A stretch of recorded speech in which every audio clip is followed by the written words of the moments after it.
한밤중 고요하던 거실에 전화벨이 울렸습니다. 엄마, 솔직히 말씀드릴게요. 요양원 한번 알아보시는 게 어떨까요?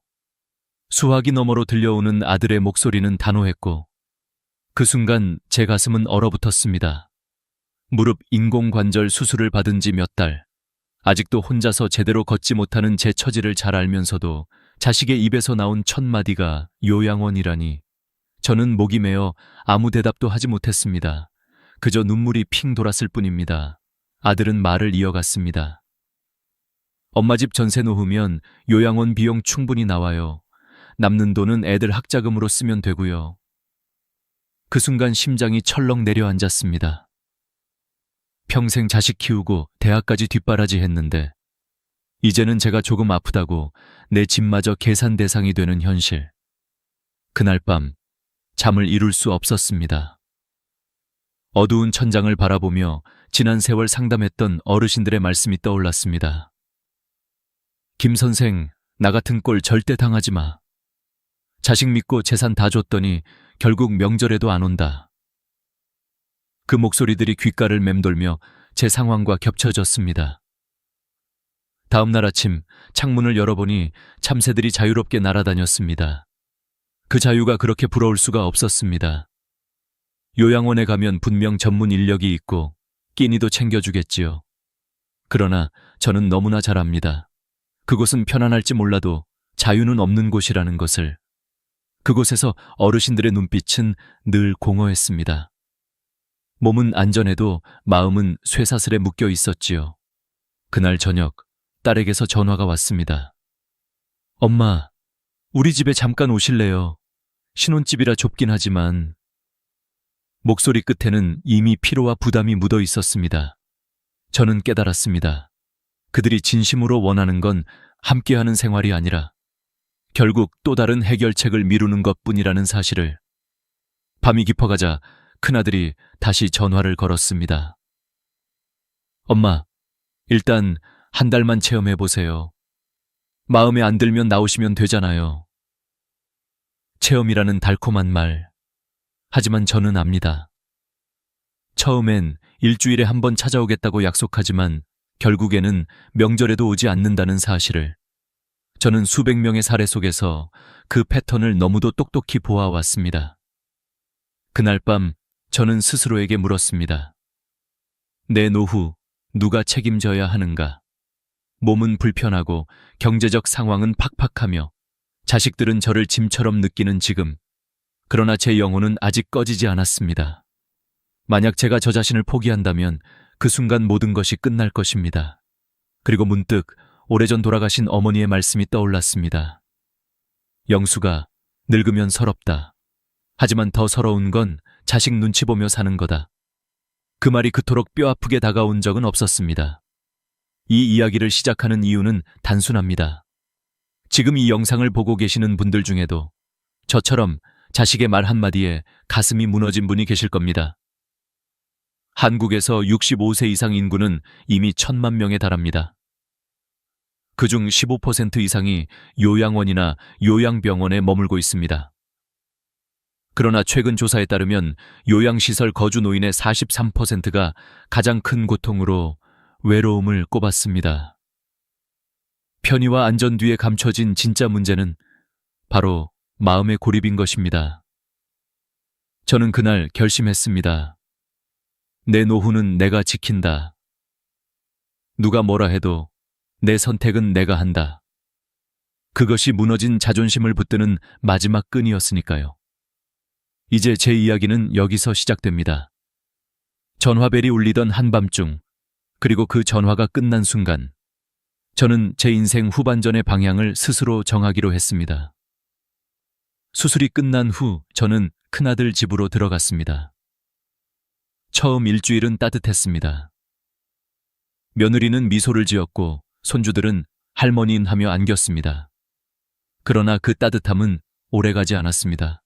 시간이 지나자 저는 점점 집안의 손님이 되어갔습니다. 엄마, 오늘은 회식이라 늦어요. 어머니, 저도 야근이라 애들 저녁은 냉장고 반찬 좀 데워주세요. 저는 무릎이 불편한 몸으로 손주들 밥을 챙기며 혼자 남은 집을 지켜야 했습니다. 아이들은 제 곁보다는 자기 방에 머물기를 더 좋아했고 며느리의 얼굴에는 피로가 번져갔습니다. 어느 날은 화장실에 가려다 부엌에서 며느리의 통화를 엿듣게 되었습니다. 엄마, 나 진짜 답답해 죽겠어. 시어머니 오시고 난 뒤로 집안 분위기가 완전히 달라졌어. 남편도 집에 잘 안 들어오고 솔직히 요양원 알아보고 있어. 300만 원이면 좋은 데 들어간다던데. 그 순간 제 심장이 덜컥 내려앉았습니다. 제 아픔이 불편함으로만 들리는 순간 저는 더 이상 가족이 아닌 짐이 되어 있었습니다. 한 달쯤 지나자 아들조차 말끝을 흐렸습니다. 엄마, 사실 요양원 시설 좋은 곳을 몇 군데 알아봤어요. 한 달에 300만 원 정도면 충분해요. 저는 차갑게 대답했습니다. 민수야, 엄마는 아직 요양원 갈 생각 없어. 그 말이 나오기까지 얼마나 큰 용기가 필요했는지 모릅니다. 결국 저는 작은 딸 집으로 옮겨갔습니다. 신혼집이라 방은 좁았지만 처음에는 환영받는 듯 했습니다. 그러나 역시나 며칠 지나지 않아 사위의 눈빛은 굳어갔습니다. 어느 밤 방문 너머로 들려오는 대화를 들었습니다. 당신 어머니 언제까지 여기 계실 거야? 결혼할 때 이렇게 될 줄 알았으면. 어쩌겠어. 우리 엄마 아프신데. 형네도 힘들다잖아. 그냥 요양원 모시자고 했잖아. 저는 이불을 뒤집어 쓰고 울었습니다.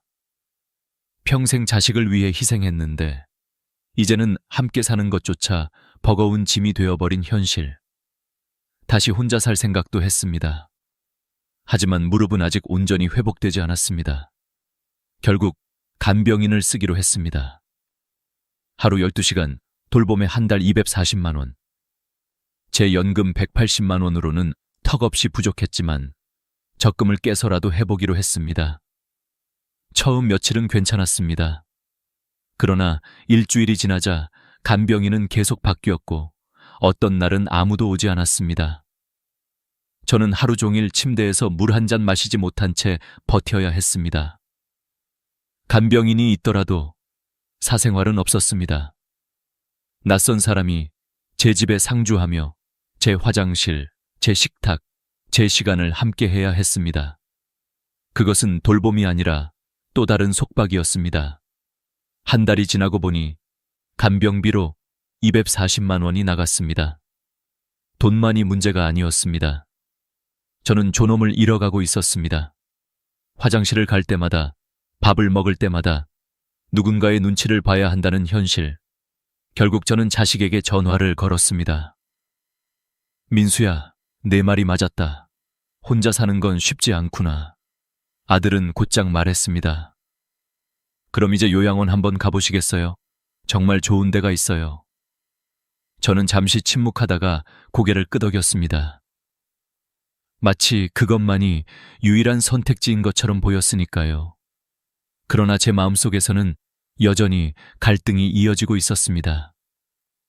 편안함을 얻는 대신 자유를 잃어야 하는 삶.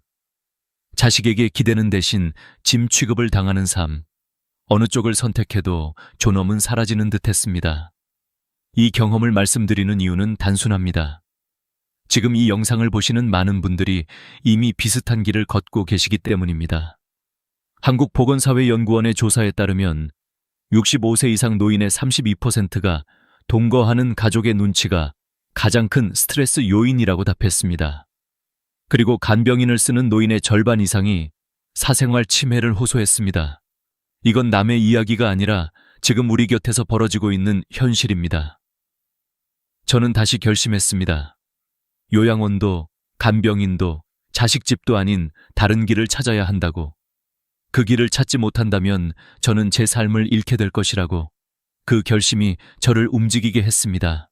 그리고 곧 저는 또 하나의 선택지, 인생을 뒤바꿀 문을 발견하게 됩니다. 요양원 문을 처음 들어서는 순간 저는 잠시 숨이 막혔습니다.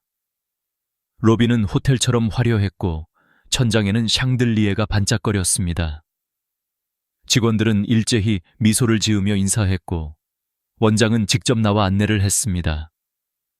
김 선생님, 여기는 24시간 간호사가 상주하고 의사 선생님도 매일 방문합니다. 식사는 영양사가 개인별 건강 상태에 맞춰 준비하고요. 프로그램도 다양합니다. 말만 들으면 천국이었습니다. 그러나 제 눈은 자꾸만 한 곳으로 향했습니다. 휴게실 창가에 앉아있던 할머니들의 눈빛, 그 눈빛은 공허했습니다. 말은 나누고 있었지만 웃음은 형식적이었고 눈동자는 허공을 떠다녔습니다. 저는 그 눈빛을 너무나 잘 알고 있었습니다. 평생 사회복지사로 일하며 수백 번 보아왔던 바로 그 표정.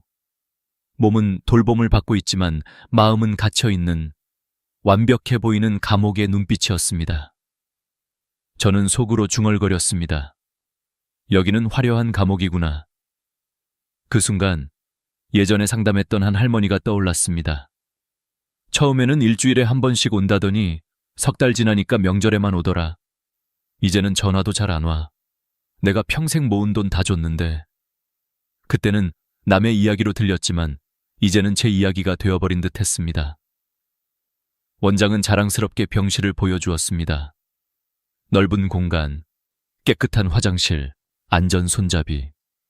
그러나 제 귀에는 복도 끝에서 들려오는 어르신의 한숨 소리가 더 크게 다가왔습니다. 여기 오지 마. 누군가의 낮은 목소리가 제 발목을 붙잡는 듯 했습니다. 시설 안내가 끝나자 원장이 미소를 지으며 말했습니다. 비용은 한 달에 300만 원입니다. 추가 서비스는 별도고요. 저는 순간 숨이 막혔습니다. 제 연금은 180만 원, 턱없이 부족했습니다. 아들이 곧장 말했습니다. 엄마, 걱정 마세요. 제가 보태드릴게요. 그러나 그 말은 위로가 되지 않았습니다. 제 삶을 위해 또다시 자식에게 손을 벌려야 한다는 사실 자체가 굴욕이었으니까요. 잠시 후 휴게실에서 뜻밖의 얼굴을 만났습니다. 몇 년 전 제가 상담했던 이 모 할머니였습니다. 어머, 선생님도 여기 오셨군요. 그는 제 손을 꼭 잡으며 속삭였습니다. 처음엔 괜찮았어요. 깨끗하고 밥도 잘 나오고. 그런데 자식들이 점점 안 오더라고요. 이제는 명절에도 잘 안 와요. 그리고 여기 생각보다 감옥 같아요. 몇 시에 일어나고 몇 시에 밥 먹고 모든 게 정해져 있어요. 내 마음대로 할 수 있는 게 하나도 없어요. 할머니의 눈에서 눈물이 흘러내렸습니다. 제발, 선생님은 여기 오지 마세요. 그 순간 제 마음은 확고해졌습니다. 아무리 시설이 좋아도, 아무리 전문 인력이 있어도 제 자유와 존엄을 잃는 삶은 살 수 없다는 결심. 저는 아들을 향해 말했습니다. 민수야, 엄마는 여기 못 살겠다. 아들은 당황한 듯 물었습니다. 엄마, 왜요? 시설 너무 좋은데요. 시설이 문제가 아니야. 엄마는 내 인생의 주인이 되고 싶어. 여긴 감옥이야. 차로 돌아오는 길, 아들은 계속 설득했습니다. 하지만 제 마음은 이미 굳어 있었습니다. 그날 이후 저는 더 이상 요양원을 선택지에 두지 않았습니다. 이 장면에서 여러분께 꼭 말씀드리고 싶은 게 있습니다. 요양원은 분명 필요한 공간입니다. 그러나 모든 어르신에게 정답은 아닙니다. 최근 보건복지부 자료에 따르면 요양시설 입소 노인의 38%가 자율성 상실을 가장 큰 불만으로 꼽았습니다. 반대로 집에서 돌봄을 받는 노인의 46%는 경제적 부담을 가장 큰 문제로 꼽았지요. 결국 문제는 시설의 좋고 나쁨이 아니라 나에게 맞는 선택을 스스로 할 수 있는가에 달려 있습니다. 저는 깨달았습니다. 선택권이 남아있을 때 그 권리를 지켜야 한다는 것. 남이 정해주는 길이 아니라 제가 직접 그린 지도를 따라가야 한다는 것. 그리고 저는 다시 마음속으로 중얼거렸습니다. 다른 길이 있을 거야, 반드시. 그 믿음이 저를 다음 선택으로 이끌었습니다. 요양원을 거절하고 집으로 돌아온 날, 저는 밤새 서랍 속 낡은 수첩을 꺼내들었습니다. 그 안에는 30년간 사회복지사로 일하며 어르신들에게 들은 하소연과 제가 다짐처럼 적어놓은 문장들이 빼곡히 적혀 있었습니다. 절대 자식에게 경제권 넘기지 말 것. 독립적인 공간 반드시 확보할 것. 내 노후는 내가 책임질 것. 붉은 펜으로 써놓은 글자들이 눈앞에서 번져 보였습니다. 그런데 정작 저는 그 약속들을 실천하지 못하고 있었습니다. 그래서 다시 시작했습니다. 한국에서 노인이 선택할 수 있는 길을 냉정하게 정리해 보기로 했습니다.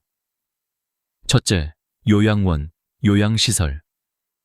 비용은 평균 월 250만 1,350만 원. 장기 요양보험에서 일부 지원을 받는다 해도 본인 부담은 여전히 큽니다. 무엇보다 시간표가 정해진 생활. 규칙은 있지만 자유는 없습니다. 둘째, 요양병원. 의료적 돌봄이 필요할 때 선택하는 곳입니다. 중증 질환이나 재활치료에는 필수적이지만 일상생활은 더 제한적입니다. 평균 비용은 월 350만 500만 원. 장기 입원은 결국 자산을 소모시키는 길입니다. 셋째, 간병인 돌봄. 집에서 생활하면서 도움을 받을 수 있지만 비용은 만만치 않습니다. 하루 12시간만 해도 한 달 240만 원, 24시간이면 450만 원 이상. 연금 생활자에게는 사실상 불가능한 선택지입니다. 더구나 간병인이 자주 바뀌면 사생활은 사라집니다. 그리고 넷째, 제가 거의 잊고 있던 길. 바로 복지주택이었습니다. 며칠 후 주민센터에 들른 날, 오랜 동료였던 직원이 포스터를 가리켰습니다.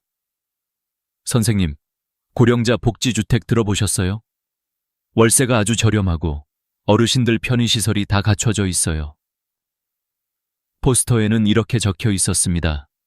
월세 18만 원, 보증금 1천만 원, 무장애 설계, 생활지원사 주 2세 3회 방문. 그 순간 제 가슴이 두근거렸습니다. 요양원 300만 원, 간병인 240만 원에 비해 18만 원이라니. 내 연금 180만 원으로 충분히 감당할 수 있는 금액.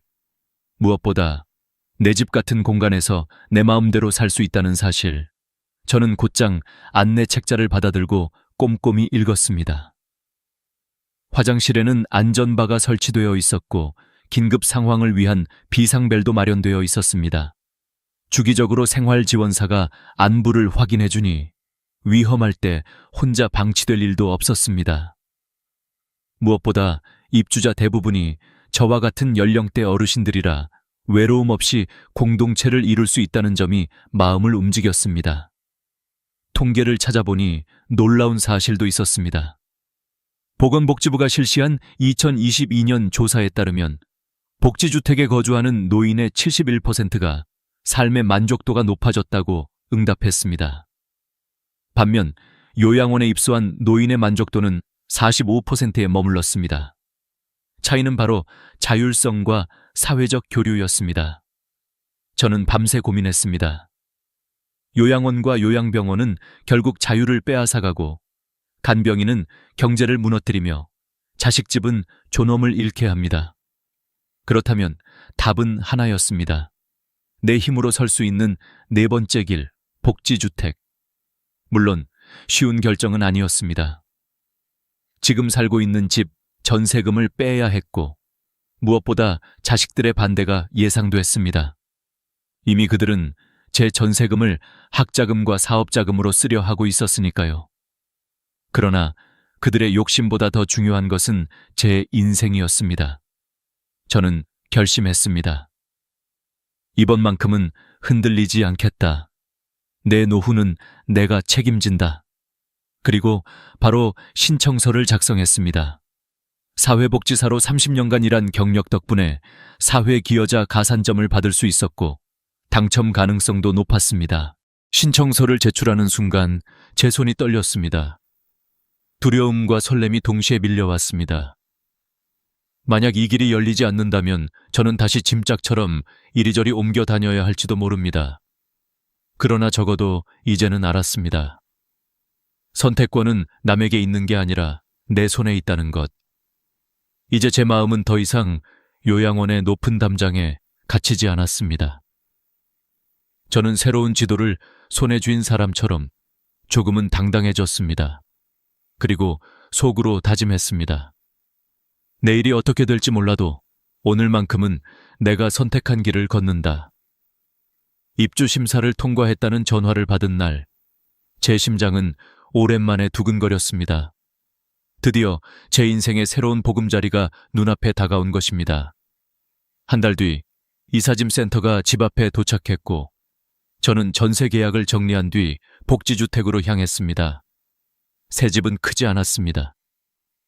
그러나 모든 것이 노인을 위해 설계되어 있었습니다. 화장실에는 안전 손잡이가 달려 있었고 싱크대는 낮아져 있어 무릎이 불편해도 쉽게 사용할 수 있었습니다. 각 방에는 긴급 호출 버튼이 설치되어 있었고 복도는 휠체어가 다닐 수 있도록 넓게 만들어져 있었습니다. 그 작은 배려 하나하나가 저를 안심시켰습니다. 처음 며칠은 낯설었습니다. 그러나 곧 같은 단지에 사는 어르신들과 친해지기 시작했습니다.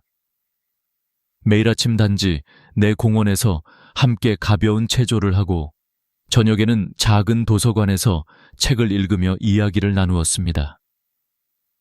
영숙 씨, 오늘도 일찍 나오셨네요.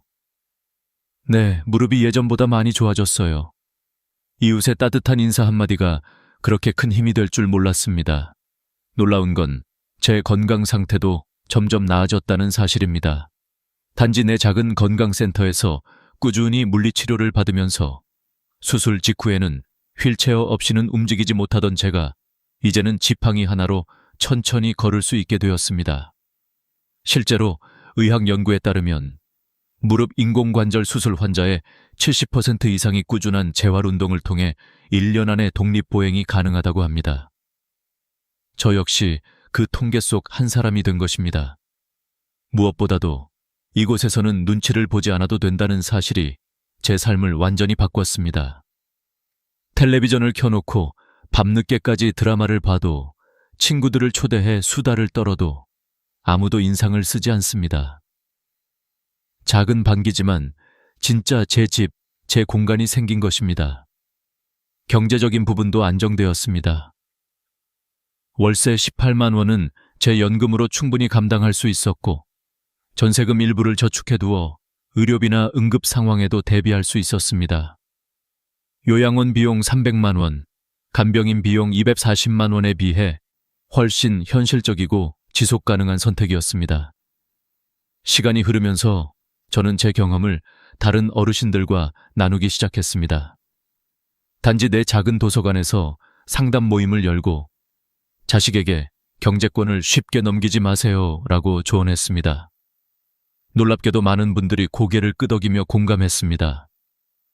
한 어르신은 눈물을 글썽이며 말씀하셨습니다. 저도 아들 사업자금 대주고 집까지 넘겼는데 결국 요양원에 보내더라고요. 그런데 선생님 이야기를 들으니 저도 아직 늦지 않았다는 생각이 들어요. 저는 다시 살아있음을 느꼈습니다. 누군가에게 도움이 되는 존재라는 것, 그 자체가 제 삶의 의미였습니다. 한 달, 두 달이 지나면서 자식들도 다시 찾아오기 시작했습니다. 처음에는 전세금 얘기만 하던 그들이었지만 이제는 진심으로 제 생활을 걱정해 주었습니다. 딸은 방문해서 제 집을 둘러보며 말했습니다.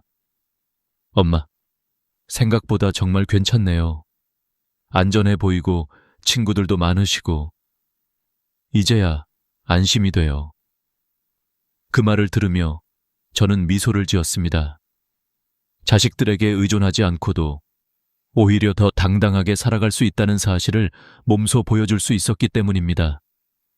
이 경험을 나누는 이유는 단순합니다. 많은 분들이 여전히 노인은 요양원에 가야 한다는 틀에 갇혀 있습니다. 그러나 이제 한국 사회에는 또 다른 길이 있습니다. 복지주택이라는 새로운 모델은 단순한 집이 아니라 노인의 존엄과 자유를 지켜주는 선택지입니다. 제가 직접 살아본 결과는 분명합니다. 여기서는 외롭지 않습니다. 같은 세대의 친구들과 웃을 수 있고 필요한 도움을 적절히 받을 수 있습니다. 무엇보다도 내 인생의 주인은 여전히 나 자신이라는 확신을 갖게 됩니다. 그리고 저는 매일 아침 창밖을 바라보며 속으로 중얼거립니다. 이곳이 바로 내가 다시 태어난 자리다. 복지주택에서의 생활이 안정되자 자식들과의 관계에 다시 균열이 일기 시작했습니다. 어느 날 저녁, 큰아들 민수와 딸 지영이가 동시에 집으로 찾아왔습니다. 두 사람의 얼굴에는 걱정과 망설임이 섞여 있었습니다. 엄마, 전세금 정리된 거 다 쓰셨어요? 첫 질문은 역시 돈이었습니다. 제 마음이 순간 차갑게 식었습니다. 보증금 일부는 집 계약에 썼고 나머지는 노후 자금으로 남겨뒀지. 그러자 민수는 곧장 말했습니다. 엄마, 사실 민지가 곧 대학 등록금을 내야 해서 혹시 조금만 빌려주실 수 있을까요? 그리고 사업 확장 자금도 조금 필요해서요. 저는 단호하게 대답했습니다. 민수야, 엄마 돈은 엄마가 쓸 거야.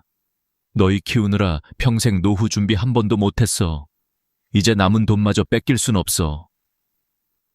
순간 방 안에 무거운 침묵이 흘렀습니다. 딸 지영이마저 눈물을 글썽이며 말했습니다. 엄마, 우린 엄마 재산 노린 적 없어요. 그냥 걱정돼서 그래요. 혼자 계시다가 더 아프시면 어떡해요?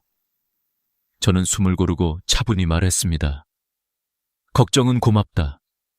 하지만 진짜 걱정이라면 내 선택을 존중해줘야지. 자식들이 부모의 돈을 마음대로 쓰려 하는 것도, 원하는 길을 막는 것도, 그것도 버림받는 거야. 그 말에 아이들은 더 이상 아무 말도 하지 못했습니다.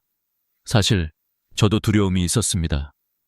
나이 들어 홀로 산다는 것, 때때로 외로움이 파도처럼 밀려왔습니다. 그러나 외로움보다 더 견디기 힘든 것은 짐 취급받는 삶이었습니다. 그날 저는 자식들에게 분명히 선을 그었습니다. 엄마의 돈은 엄마의 것이고 엄마의 삶은 엄마가 책임진다. 너희는 너희 인생을 살아라. 며칠 후 민수가 혼자 찾아왔습니다. 화분 하나를 들고 와서 제 방 한쪽에 놓으며 말했습니다. 어머니 죄송해요. 저희가 너무 이기적이었어요. 그의 솔직한 고백에 제 눈가가 젖었습니다. 완벽한 자식은 없습니다. 중요한 건 늦더라도 깨닫고 변화하려는 마음이 있다는 것이지요. 이 경험을 통해 저는 4가지 교훈을 얻었습니다. 첫째, 경제적 독립. 돈이 있어야 자유가 있습니다. 재산을 함부로 넘기지 말고 자신을 위해 준비해야 합니다. 둘째, 공간의 독립. 자식 집은 집이 아니라 잠시 머무는 곳일 뿐입니다. 내 방, 내 집이 있어야 비로소 존엄이 지켜집니다. 셋째, 관계의 경계. 사랑하는 가족일지라도 선은 필요합니다. 경계가 있어야 서로 존중할 수 있습니다. 넷째, 스스로의 책임. 결국 내 삶은 내가 책임져야 합니다.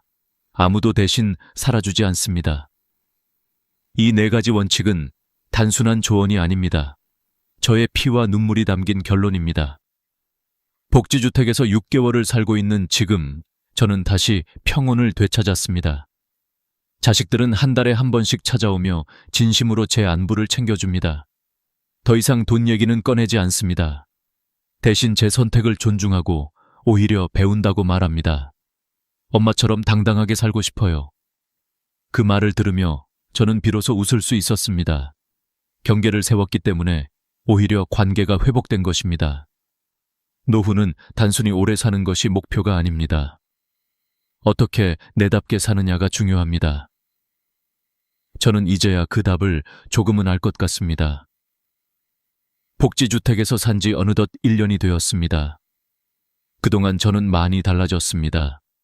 아침마다 이웃들과 함께 산책하며 웃을 수 있게 되었고, 단지 내 도서관에서 또래 어르신들의 고민을 들어주는 작은 상담 모임도 열고 있습니다. 사회복지사로 일할 때처럼 누군가에게 도움이 된다는 감각은 제 삶을 다시 빛나게 만들었습니다. 처음 이곳에 왔을 때는 외로울까 두려웠습니다. 그러나 현실은 달랐습니다. 오히려 여기서는 같은 처지의 친구들과 매일 이야기를 나눌 수 있고 가끔은 함께 반찬을 만들어 나누기도 합니다.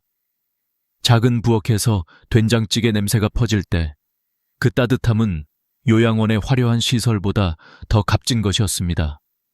무엇보다 중요한 건 제 인생의 주인이 여전히 나 자신이라는 확신입니다.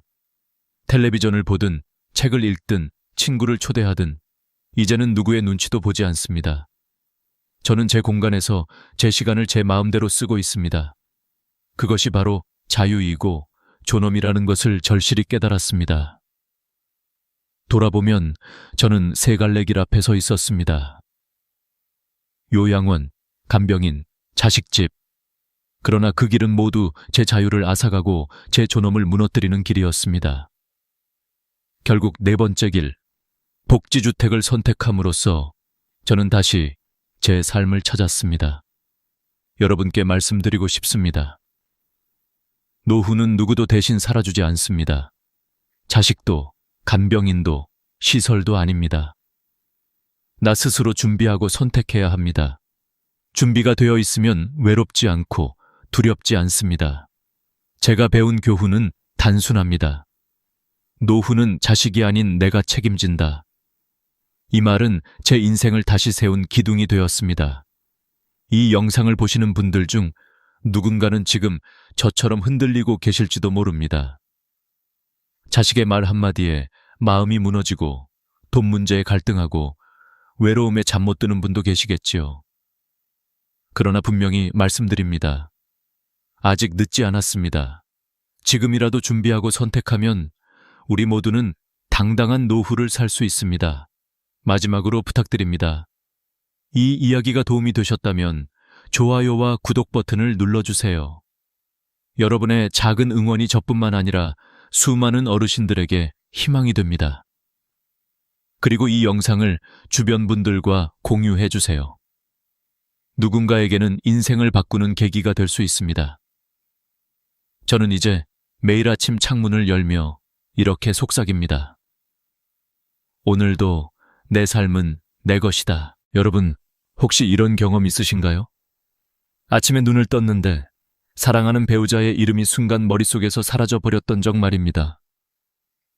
불과 몇 초일 뿐인데 그 순간 가슴은 철렁 내려앉고 이제 나도 치매가 시작된 건 아닐까 하는 두려움이 몰려옵니다. 사실 이런 경험은 누구에게나 일어날 수 있습니다. 그런데 우리 세대 50세를 넘기고 60세, 70세를 지나면서 이런 순간이 더 잦아지면 마음 한구석이 불안해지죠. 저는 수십 년간 환자들과 함께 해오면서 이런 두려움이 얼마나 많은 분들을 괴롭히는지 직접 보아왔습니다. 저는 젊은 시절 의사로서 첫 진료를 나갔을 때 환자의 이름을 순간 기억하지 못해 어색하게 웃었던 일이 있습니다. 그때 깨달았죠. 이름이라는 건 단순한 글자가 아니라 한 사람의 인생, 기억, 관계를 이어주는 끈이라는 사실입니다. 그런데 나이가 들수록 그 끈이 조금씩 느슨해지면 우리는 마치 삶의 일부를 잃어버리는 듯한 공허함을 느낍니다. 여러분도 아마 손주의 이름이 한순간 떠오르지 않아서 당황한 적 있으실 겁니다. 손주가 까르르 웃으며 할아버지, 제 이름이 뭐예요? 라고 장난스럽게 물을 때 겉으로는 웃었지만 속으로는 찬물이 쏟아지는 듯 놀라셨을 겁니다. 이런 두려움 이대로 두어야 할까요? 아닙니다. 오늘 저는 여러분께 아주 특별한 이야기를 드리려 합니다. 바로 단 3분, 아침마다 손쉽게 할 수 있는 이마 마사지 습관이 우리의 뇌를 깨우고 기억력을 되살리며 치매의 그림자를 멀리하는 열쇠가 될 수 있다는 사실입니다. 물론 여러분은 의심하실 수 있습니다. 겨우 이마를 문지르는 것만으로 그렇게 큰 변화가 가능하단 말인가? 그러나 저는 50년 가까이 의사로서 수많은 환자들과 함께하면서 그 효과를 직접 보았습니다. 저의 경험과 여러 연구가 보여주는 과학적 근거를 오늘 이 자리에서 함께 나누려 합니다. 하지만 단순히 의학적 사실만 말씀드리진 않을 겁니다. 환자 한 분 한 분이 보여준 눈빛, 삶의 변화, 그리고 그 속에서 제가 배운 교훈까지 여러분과 함께 나누고 싶습니다. 여러분, 기억은 단순한 정보의 집합이 아닙니다. 그것은 우리의 삶을 연결하는 다리이자 오늘을 살아갈 힘입니다. 손주와 함께 놀던 순간, 배우자와 함께 걸었던 산책길, 부모님이 해주신 따뜻한 밥상. 이런 소중한 순간이 모여 인생을 빛나게 합니다. 그런데 기억이 희미해지고 이름이 떠오르지 않을 때 우리는 단순히 정보를 잃는 것이 아니라 삶의 색깔을 잃어버리게 되는 겁니다. 제가 오늘 드리고 싶은 약속은 이것입니다. 여러분의 기억, 여러분의 삶의 색깔은 아직 지켜낼 수 있다는 것. 그리고 그 출발이 결코 거창하거나 어려운 것이 아니라는 것. 바로 내 두 손과 3분의 시간, 그리고 사랑하는 사람을 떠올리는 마음만 있으면 충분하다는 것. 저는 강연을 할 때 종종 이렇게 묻습니다. 여러분, 아침에 눈을 떴을 때 가장 먼저 떠오르는 얼굴은 누구입니까? 배우자의 미소일 수도 있고 손주의 해맑은 웃음일 수도 있습니다. 그런데 그 얼굴을 떠올릴 때마다 함께 이름도 선명히 떠오르는 삶, 얼마나 든든하고 감사하겠습니까? 저는 오늘 그 길을 함께 찾아가자고 여러분께 말씀드리고 싶습니다. 이 이야기는 단순한 생활 팁이 아닙니다. 과학이 증명하고 수많은 어르신들이 체험한 실제 변화의 기록입니다. 동시에 저와 여러분이 함께 공감하고 삶의 지혜를 나눌 수 있는 시간이기도 합니다. 혹시라도 지금 마음속에 불안이 있다면 잠시 그 불안을 내려놓고 제 이야기에 귀 기울여 주십시오. 오늘 이 10여 분이 여러분의 내일을 바꾸는 첫걸음이 될 수 있습니다. 자, 이제 우리는 본격적으로 기억과 뇌, 그리고 삶을 되찾는 여정을 시작하려 합니다. 지금 이 순간 여러분의 마음속에 작은 희망의 불씨가 켜지기를 바랍니다. 여러분, 지금부터는 조금 더 구체적인 과학의 이야기를 해보겠습니다. 왜 단순한 이마 마사지가 기억력과 치매 예방에 그렇게 큰 효과를 발휘하는 걸까요? 이 부분을 이해하면 여러분은 단순히 따라하기만 하는 것이 아니라 왜 해야 하는지 확신을 가지게 될 것입니다. 저는 환자분들께 늘 이렇게 말합니다. 몸이 이해하면 습관은 오래갑니다. 억지로 하는 것이 아니라 내 몸이 변화를 느끼고 뇌가 반응하는 걸 알게 되면 저절로 하게 됩니다. 먼저 우리 뇌 속의 구조를 간단히 살펴봅시다. 이마, 바로 아래에는 전두엽이라는 부위가 있습니다. 전두엽은 생각, 판단, 계획을 담당하는 두뇌의 사령부라고 할 수 있습니다. 그리고 그 옆에는 해마가 있습니다. 해마는 새로운 정보를 기억으로 저장하는 창고이자 오래된 기억을 불러오는 통로입니다. 또 하나 중요한 부분은 편도체인데 이곳은 감정을 다루고 불안과 두려움을 조절합니다. 이 세 부위가 균형을 이루어야 우리의 기억과 감정, 사고가 건강하게 유지됩니다. 그런데 나이가 들수록 혈류가 줄고 신경이 약해지면서 이 균형이 깨집니다. 제가 직접 참여한 연구에서 50명의 어르신들을 대상으로 3분간 이마 마사지를 하도록 했습니다. 그 결과 평균 혈류량이 25% 증가했고 산소 포화도가 15% 개선되었습니다. 숫자만 놓고 보면 단순해 보일지 몰라도 그 변화가 삶에서 어떤 차이를 만드는지는 직접 경험해 본 분들이 잘 압니다. 어떤 분은 머리가 개운하다라고 했고 또 어떤 분은 신문을 읽다가 단어가 더 쉽게 들어온다고 했습니다. 이건 단순히 기분이 좋아지는 수준이 아니라 뇌의 기능이 실제로 활성화되고 있다는 증거입니다. 서울대 의과대학에서 65세 이상 노인을 대상으로 진행한 또 다른 연구에서는 매일 아침 이마 마사지를 꾸준히 한 그룹이 그렇지 않은 그룹보다 3개월 뒤 기억력 검사에서 평균 20% 높은 점수를 기록했습니다.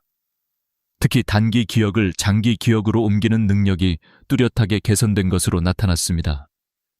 이는 곧 치매 예방에도 직접적인 도움이 된다는 뜻입니다. 이쯤에서 여러분께 한 가지 질문을 드리고 싶습니다. 여러분은 지금 어떤 순간을 더 오래 기억하고 싶으신가요? 손주의 졸업식, 친구와의 즐거운 대화, 아니면 오래된 노래를 함께 부르던 그 순간일 수도 있겠죠. 이마 마사지는 단순한 피부 자극이 아니라 이런 기억의 창고를 지켜주는 열쇠입니다. 저는 실제 환자들의 사례를 통해 이 효과를 수없이 확인했습니다. 예를 들어 82세의 한 어르신은 매일 아침 신문을 펼치는 게 낙이었지만 점점 글자와 단어가 눈에 들어오지 않는다고 호소하셨습니다. 단어가 눈앞에 있는데 머리에 들어오질 않아요. 내가 늙은 걸까요?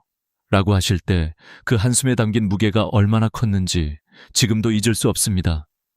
저는 약 대신 아침마다 3분 이마 마사지를 권했습니다. 2주 뒤 그는 밝은 얼굴로 와서 이렇게 말했습니다. 박사님, 요즘은 신문 읽다가 단어가 생각 안 나도 잠시 눈을 감고 있으면 기억이 돌아와요. 작은 변화 같지만 그분께는 자존심을 되찾는 큰 선물이었습니다. 이처럼 이마 마사지의 힘은 단순한 이완이 아닙니다. 뇌 속 깊은 곳까지 신호를 보내 혈류를 늘리고 산소를 공급하며 신경세포를 자극합니다. 이 과정에서 뇌파도 바뀝니다. 알파파와 세타파가 증가하는데 이 두 가지는 집중과 안정, 학습의 핵심적인 역할을 합니다. 연구에 따르면 단 3분간의 자극으로 알파파가 35% 늘어난 사례도 보고되었습니다. 이는 뇌가 더 선명하고 맑게 깨어난다는 뜻입니다. 여기서 중요한 메시지가 있습니다. 여러분의 기억력은 이미 손상된 것이 아니라 다시 깨어날 수 있다는 겁니다. 나이가 들면 무조건 쇠퇴한다고 생각하기 쉽지만 뇌는 놀라울 만큼 유연합니다. 적절한 자극과 혈류 공급이 있으면 신경망은 여전히 새롭게 연결되고 강화됩니다. 이것을 신경가소성이라고 부릅니다. 이마 마사지는 바로 그 신경가소성을 일으키는 간단하면서도 강력한 방법입니다. 여러분, 지금 머릿속에 떠오르는 불안한 그림자가 조금은 사라지지 않으셨나요? 이건 단순히 이론이 아니라 수많은 실제 환자와 과학적 연구가 증명한 사실입니다. 그리고 무엇보다 중요한 것은 누구나 어디서든 돈 한 푼 들이지 않고 시작할 수 있다는 것입니다. 이제 우리는 이 과학적 배경을 토대로 한 걸음 더 나아가 보겠습니다. 실제 환자들의 더 깊은 이야기를 통해 이 변화가 삶을 어떻게 바꾸는지 살펴볼 차례입니다. 여러분도 곧 공감하게 될 겁니다. 여러분, 이제부터는 실제 환자들의 이야기를 통해 이마 마사지가 어떻게 삶을 바꾸는지 함께 들어보시겠습니다. 제가 수십 년 동안 환자들을 만나면서 가장 크게 배운 것은 의학적 수치나 그래프보다 한 사람의 삶에서 일어난 변화가 훨씬 더 강력한 증거가 된다는 사실입니다. 연구 논문이 아무리 뛰어나도 직접 웃으며 이야기하는 환자의 목소리 앞에서는 한없이 겸손해질 수밖에 없습니다. 어느 날 79세의 박영희 할머니가 저를 찾아오셨습니다. 할머니는 늘 동네 모임에서 친구들과 수다를 나누는 걸 즐기셨지만 점점 대화가 힘들어졌다고 하셨습니다. 같은 질문을 반복하고 이야기가 중간에 끊기면서 주변에서 괜찮으세요? 라는 말을 들을 때마다 얼굴이 붉어졌다고 합니다. 손주가 장난스럽게 할머니, 제 이름 아시죠? 라고 물을 때면 그 웃음 뒤로 가슴이 무너지는 듯 했다고 고백하셨습니다. 박사님, 저 이제 치매가 오는 건가요? 너무 두려워요. 그 떨리는 목소리에 담긴 두려움이 제 가슴 깊이 와닿았습니다. 저는 약 대신 작은 처방을 내렸습니다. 할머니, 매일 아침 세수하신 뒤 따뜻한 손으로 이마를 3분간 부드럽게 마사지해 보세요. 그리고 손주 얼굴을 떠올리면서 하시면 더 좋습니다. 한 달 뒤 박영희 할머니는 전혀 다른 얼굴로 저를 찾아오셨습니다. 박사님, 요즘은 친구들 이야기에도 잘 끼어들고 손주들 생일까지 다 챙겨요. 밤에 잠도 잘 와서 마음이 편안해졌어요. 그 미소 속에는 단순한 기억력 향상을 넘어 삶에 대한 자신감이 되살아난 기쁨이 담겨 있었습니다. 저는 그때 깨달았습니다. 작은 습관 하나가 사람의 마음과 가족의 행복까지 되찾을 수 있다는 것을 말입니다. 또 다른 환자, 82세의 박영철 할아버지를 기억합니다. 그는 매일 아침 신문을 읽으며 커피를 마시는 게 하루의 시작이었는데 어느 순간부터 신문 속 단어들이 흐릿해지고 머리에 들어오지 않는다고 하셨습니다. 단어가 눈앞에 있는데 머릿속에서 사라져요. 내가 이렇게 늙었구나 싶어 서글퍼요. 라고 한숨을 내쉬셨죠. 무엇보다 속상했던 것은 손주들에게 할아버지, 요즘 기억력이 왜 이렇게 약해지셨어요? 라는 말을 듣는 순간이었다고 합니다. 저는 다시 한번 같은 권유를 했습니다. 아침에 신문을 펴기 전 3분간 이마 마사지를 해보세요. 따뜻한 손길로 전두엽과 해마를 깨워주는 겁니다. 2주 뒤 할아버지는 환하게 웃으며 병원을 방문하셨습니다. 이젠 신문을 읽다가 단어가 떠오르지 않아도 잠시 눈을 감으면 생각이 납니다. 손주들이랑 대화할 때도 덜 멈칫해요. 그분의 미소 속에는 단순한 뇌 기능 이상의 변화, 삶의 품격과 자존심이 담겨 있었습니다. 이런 변화는 결코 특별한 몇몇 사람에게만 나타나는 것이 아닙니다. 75세의 최순자 할머니는 손주 걱정 때문에 밤마다 잠을 이루지 못했습니다. 학교 생활은 잘하는지, 혹시 친구와 싸우지는 않는지 계속 머릿속을 맴돌며 불면증에 시달리셨습니다. 저는 수면제를 권하지 않았습니다. 대신 매일 아침 3분 이마를 부드럽게 마사지하며 손주의 얼굴을 떠올리라고 말씀드렸습니다. 한 달 뒤 할머니는 밤에 꿀잠처럼 잠이 와요. 낮에도 마음이 편해서 손주와 깔깔 웃으며 놀아요. 라며 환한 얼굴로 오셨습니다. 그때 저는 깨달았습니다. 이마 마사지는 단순히 기억력만 살리는 것이 아니라 불안한 마음까지 다독여준다는 사실을 말입니다. 78세의 김민우 할아버지는 장기두기를 무척 좋아하셨습니다. 그러나 어느 날부터 장기판 앞에서 다음 수가 떠오르지 않아 멍해지는 일이 잦아졌습니다. 친구들 앞에서 멈칫하는 순간마다 자존심이 무너져 내린다고 토로하셨습니다. 저는 권했습니다. 장기 두기 전에 3분만 이마 마사지를 해보세요. 3주 뒤 그는 환하게 웃으며 말했습니다. 요즘은 장기도 잘 두고 친구들 이야기도 놓치지 않아요. 경로당에서 장기왕 소리까지 듣습니다. 이런 사례들이 보여주는 메시지는 분명합니다. 작은 습관이 삶의 자신감을 되돌려준다는 것. 단순히 기억력의 문제가 아니라 인간관계와 행복, 삶의 질을 지켜준다는 사실입니다. 여러분도 상상해 보십시오. 손주가 웃으며 이름을 부르고 친구들과 대화가 자연스럽게 이어지고 밤에는 걱정 없이 편안히 잠드는 삶을 말입니다. 이 모든 것이 거창한 약이나 치료 없이도 가능하다는 사실, 얼마나 놀라운 일입니까? 저는 수많은 환자들의 이야기를 통해 확신하게 되었습니다. 이마 마사지는 단순한 생활 습관이 아니라 삶을 지켜내는 열쇠입니다. 이제 여러분 차례입니다. 아침마다 3분 따뜻한 손으로 이마를 어루만지며 사랑하는 사람을 떠올려 보십시오. 그 시간이 쌓여 어느 날 거울 속에 활기찬 자신을 다시 만나게 될 것입니다. 여러분, 지금까지 실제 환자들의 이야기를 통해 작은 습관이 어떻게 삶을 바꿀 수 있는지 들으셨습니다. 이제는 제가 오랜 세월 의사로서 또 한 인간으로서 느낀 깊은 통찰과 분석을 조금 더 솔직하게 말씀드리고 싶습니다. 사실 저는 단순히 이마 마사지를 하면 좋다라는 처방을 넘어 왜 우리가 나이 들면서 기억을 잃어가고 어떻게 다시 되찾을 수 있는지를 오랫동안 고민해 왔습니다. 첫 번째로, 저는 두려움의 악순환을 자주 목격했습니다. 기억이 희미해지는 순간 사람들은 불안해집니다.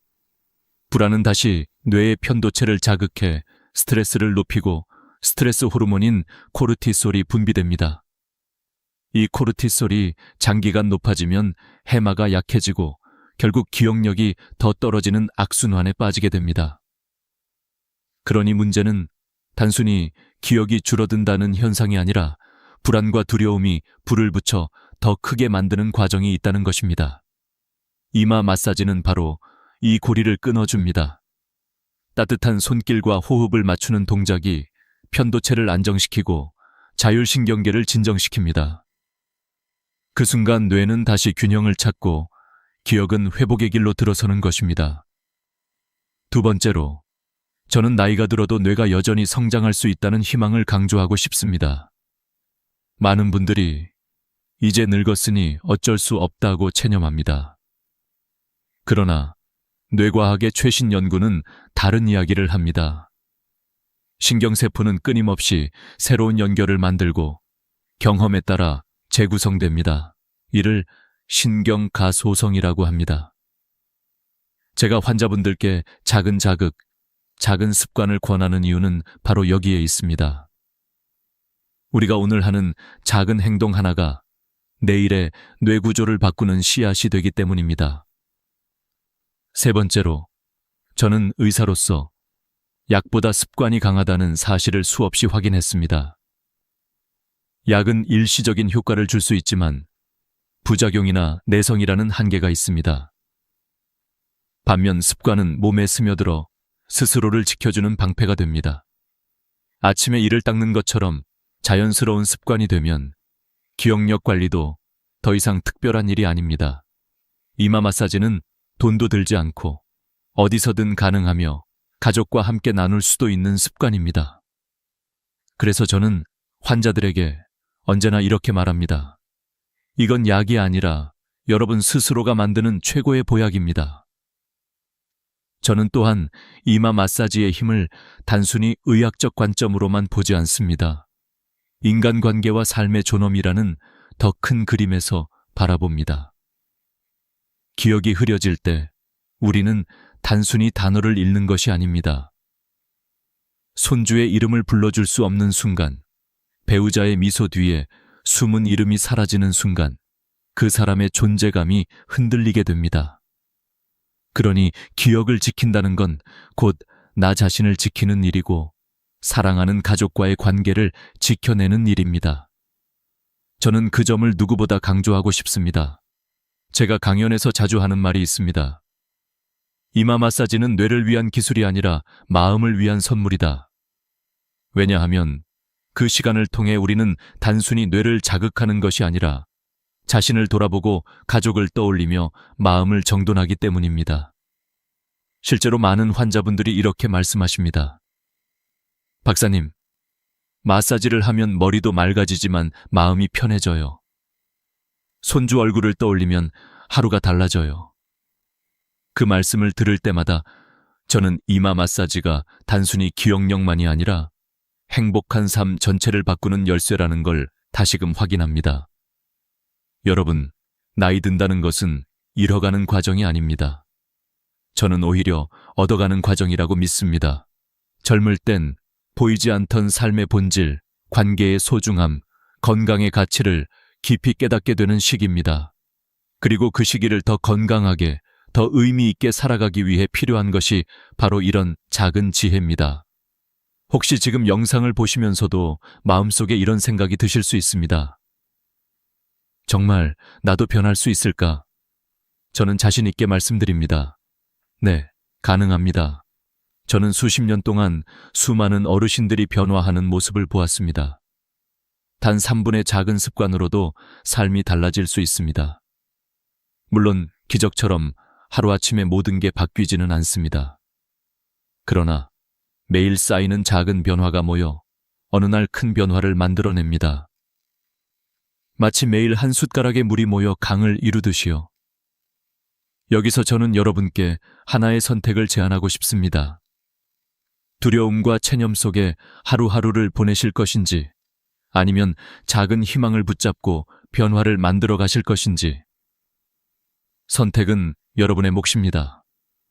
저는 의사로서 또 인생을 먼저 걸어온 사람으로서 여러분께 용기 있게 말씀드리고 싶습니다. 오늘부터라도 아침 3분 이마 마사지를 시작해 보십시오. 그 작은 결심이 여러분의 뇌와 마음, 삶 전체를 바꾸는 시작이 될 것입니다. 이제 다음으로는 우리가 때로는 예상치 못한 순간에 맞닥뜨리는 놀라운 변화와 그 속에서 삶의 의미를 다시 찾게 되는 이야기로 여러분을 안내해 드리겠습니다. 여러분, 인생은 언제나 우리가 예상하지 못한 방향으로 흘러가곤 합니다. 저는 환자들을 보면서 그리고 제 스스로의 삶을 돌아보면서 늘 느낍니다. 우리가 무언가를 꼭 잃었다고 생각하는 순간 의외의 곳에서 새로운 길이 열리곤 한다는 사실을 말입니다. 기억과 치매 문제도 마찬가지입니다. 많은 분들이 이제는 늦었다, 되돌릴 수 없다 라고 체념하시지만 그 체념의 끝에서 오히려 희망의 문이 열리는 경우를 저는 수없이 목격했습니다. 어느 80세 할머니가 계셨습니다. 가족 모임에서 자꾸 같은 이야기를 반복하다가 손주들이 웃는 모습을 보고 마음이 무너져 내렸다고 합니다. 나 때문에 가족이 힘들어지는 건 아닐까 라는 죄책감이 그녀를 괴롭혔습니다. 그래서 결국 검사를 받으러 오셨습니다. 결과는 다행히 초기 단계에 머물렀습니다. 저는 처방전을 건네지 않았습니다. 대신 조용히 이렇게 말씀드렸습니다. 할머니, 아침마다 3분 이마를 부드럽게 마사지하면서 손주 얼굴을 떠올려 보세요. 이건 약보다 더 강한 힘이 있습니다. 처음에는 믿지 못하셨지만 3달 뒤 다시 찾아온 할머니의 얼굴은 놀랍도록 환했습니다. 박사님, 이제 가족 모임에서 대화도 놓치지 않고 손주 생일까지 기억해요. 어제는 손주와 함께 동화책을 읽어주었어요. 그 순간 치매라는 그림자가 단순히 두려움이 아니라 노력으로 극복할 수 있는 도전이라는 것을 그녀는 몸소 보여주었습니다. 여러분, 여기서 우리는 하나의 반전을 발견합니다. 치매는 단순히 피해야 할 적이 아니라 우리가 일상의 작은 실천으로 충분히 늦추고 이겨낼 수 있는 상대라는 사실입니다. 사실 의사로서 저도 젊은 시절에는 치매라는 단어가 두렵기만 했습니다. 그러나 수많은 환자들의 변화를 지켜보면서 이제는 오히려 확신하게 되었습니다. 작은 습관 하나가 치매의 속도를 늦춘다. 이마 마사지는 단순한 민간요법이 아닙니다. 뇌과학적으로 증명된 방법이자 실제 삶에서 효과가 나타난 방법입니다. 또 다른 반전의 이야기를 들려드리겠습니다. 77세 정미경 할머니는 늘 모임을 좋아하셨지만 대화 도중 말을 잃어버리는 일이 잦아져 사람들을 피하기 시작했습니다. 그런데 아침마다 이마 마사지를 시작하고 나서 한 달 뒤 완전히 달라진 표정으로 오셨습니다. 박사님, 이제는 모임에서 다시 웃을 수 있어요. 친구들이 저보고 요즘 젊어졌다고 해요. 그녀는 치매에 대한 두려움 때문에 세상과 거리를 두었지만 결국 작은 습관 하나가 세상과의 연결을 다시 회복시켜 준 것입니다. 저는 여기서 여러분께 꼭 전하고 싶은 메시지가 있습니다. 치매 예방은 거창한 병원 치료실에서만 일어나는 것이 아닙니다. 우리의 거실, 부엌, 세면대 앞에서 바로 아침마다 이루어질 수 있습니다. 여러분이 세수를 마치고 거울 앞에 서서 이마를 부드럽게 쓰다듬는 바로 그 순간 뇌의 혈류가 달라지고 기억의 문이 열리며 삶의 자신감이 다시 피어납니다. 이건 단순히 의학적인 사실이 아니라 여러분의 삶을 바꾸는 실제적인 경험입니다. 때때로 인생은 우리에게 예상치 못한 선물을 줍니다. 내가 이렇게 다시 달라질 수 있구나 라는 깨달음이 찾아오는 순간 말입니다. 저는 수많은 환자분들의 눈빛 속에서 그 반전의 순간을 보았습니다. 그리고 이제는 여러분 차례입니다. 혹시 지금 나는 이미 늦었어 라고 생각하고 계신가요? 그렇지 않습니다. 바로 오늘, 바로 지금 단 3분의 실천으로 여러분도 새로운 이야기를 쓰실 수 있습니다. 이제 다음으로는 이 모든 이야기를 통해 우리가 어떤 교훈을 얻을 수 있는지, 그리고 구체적으로 무엇을 해야 하는지에 대해 마지막으로 함께 나누겠습니다. 여러분, 이제 이 긴 여정을 마무리하며 우리가 얻어야 할 교훈을 함께 정리해 보겠습니다. 오늘 제가 전해드린 이야기는 단순한 생활 팁이나 의학 정보가 아닙니다. 그것은 곧 삶을 지켜내는 지혜이자 나와 가족을 위한 작은 결심의 이야기입니다. 저는 수십 년 동안 수많은 환자와 가족을 만나며 한 가지 진실을 배웠습니다. 건강은 거창한 것이 아니라 작은 습관이 쌓여 만들어진다는 사실입니다. 아침마다 3분 이마 마사지를 하는 것, 이 단순한 행동이 어떻게 우리의 삶을 바꾸는지 이미 여러 사례와 연구를 통해 확인했습니다. 이 습관은 기억을 지켜주고 치매의 속도를 늦추며 불안한 마음을 안정시켜줍니다. 더 나아가 가족과의 대화를 즐겁게 만들고 친구들과의 관계를 회복시키며 스스로에 대한 자신감을 되찾아줍니다. 여러분이 손주에게 당당히 이름을 불러주고 친구들 앞에서 웃으며 대화를 이어가는 순간 그 자체가 삶의 품격을 지키는 일입니다. 저는 환자들에게 늘 이렇게 말합니다. 오늘의 작은 선택이 내일의 당신을 만듭니다. 약에 의존하는 것보다 더 강한 힘은 바로 스스로 만든 습관입니다. 이마 마사지는 돈이 들지 않고 장소의 제약도 없으며 부작용도 없는 최고의 보약입니다. 하지만 무엇보다 중요한 것은 여러분이 직접 해보는 것입니다. 듣기만 하고 흘려보내면 아무 일도 일어나지 않습니다. 하지만 오늘부터 아침마다 3분 따뜻한 손으로 이마를 부드럽게 쓰다듬으며 가족을 떠올린다면 한 달 후, 3달 후 여러분은 분명히 달라진 자신을 만나게 될 것입니다. 여러분, 인생은 나이를 기준으로 줄어드는 것이 아닙니다. 오히려 나이가 들수록 더 깊어지고 더 넓어지고 더 풍성해질 수 있습니다.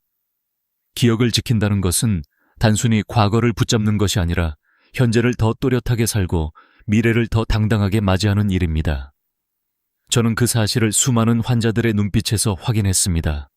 그리고 오늘 이 자리에 계신 여러분도 충분히 그 변화를 경험하실 수 있습니다.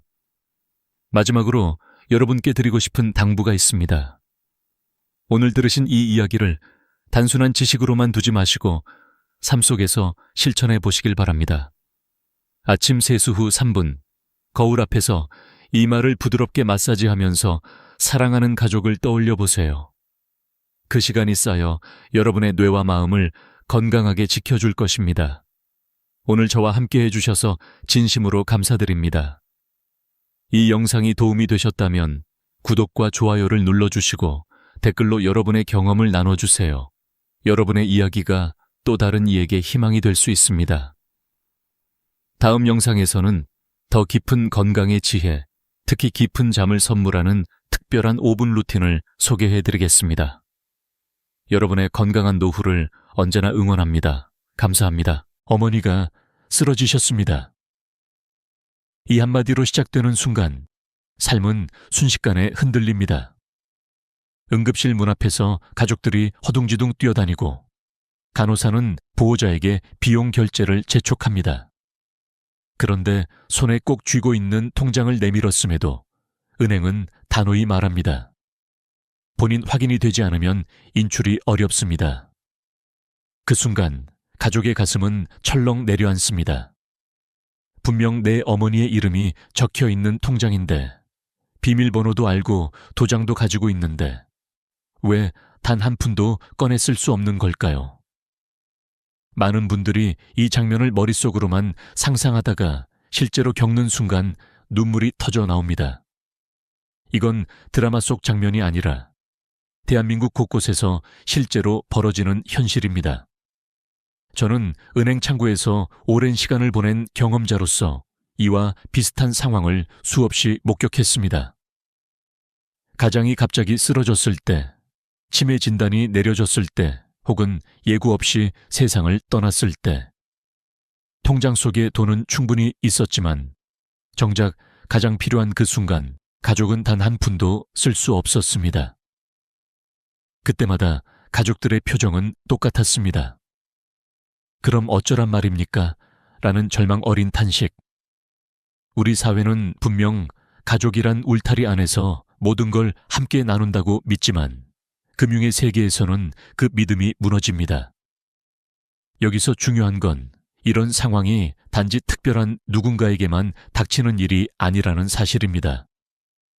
오늘도 병원에서는 수많은 환자가 갑작스러운 위기를 맞이하고 있습니다. 통계적으로 대한민국에서 65세 이상 어르신 중 절반 이상이 평생 한 번 이상 응급실에 실려가며 이 중 상당수가 장기간 치료비를 필요로 합니다. 그런데도 대다수 가정은 우리 집은 괜찮겠지 하며 아무 대비 없이 살아갑니다. 저는 지금 이 영상을 보고 계신 당신에게 묻고 싶습니다. 만약 오늘 밤 갑자기 누군가 쓰러진다면 당신은 어떻게 하시겠습니까? 병원비 결제를 위해 카드 단말기에 카드를 긁는 순간 사망자 명의 계좌라는 이유로 사용이 차단된다면요. 이건 남의 이야기가 아닙니다. 바로 내 집 거실에서 내 가족에게 일어날 수 있는 이야기입니다. 제가 기억하는 한 사례가 있습니다. 80대 어르신이 평생 모아둔 5천만 원이 정기예금으로 묶여 있었습니다. 아들이 그 돈으로 어머니 치료비를 내고 싶어 했지만 이미 치매 초기 진단이 등록되어 있다는 이유로 인출은 거부되었습니다. 아들은 결국 개인 대출을 받아야 했고 치료비 마련에 허덕였습니다. 나중에 그분이 제게 하신 말씀이 아직도 잊히지 않습니다. 내 돈인데 왜 내가 못 쓰고 내 자식도 못 쓰는 겁니까? 이 절규 속에는 우리 모두가 공감할 수 있는 진실이 담겨 있습니다. 돈은 분명 내 이름으로 모아왔고 내 가족을 위해 준비해 둔 것인데 제도 앞에서는 그것이 철저히 가로막힙니다. 그리고 이 사실을 미리 알려주는 사람은 없습니다.